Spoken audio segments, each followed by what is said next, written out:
é minha aluna. Não entre nessa. Você tem 19 anos e eu. Não interessa. Esqueça o que rolou depois daquela festa de formatura. Você no fogo de milhões de hormônios e eu de fogo na maior secura. Eu resisti um ano inteiro, fiquei na minha, vendo você na primeira fila, de mini saia e sem calcinha.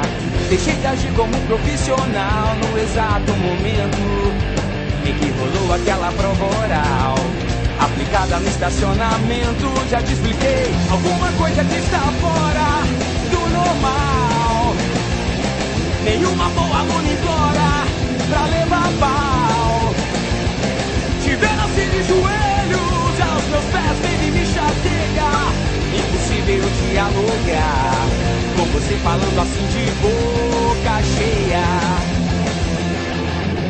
Meu corpo não foi o primeiro, estou ciente.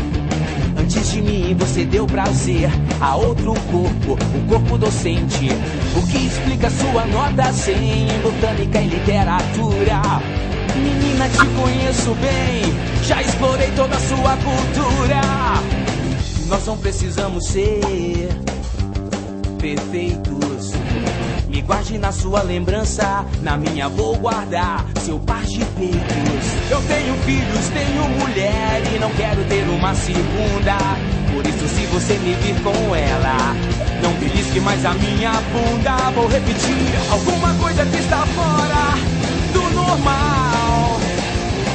Nenhuma boa aluna implora pra levar pau. Te vendo assim de joelhos aos meus pés, baby, me chateia. Impossível dialogar com você falando assim de boca cheia.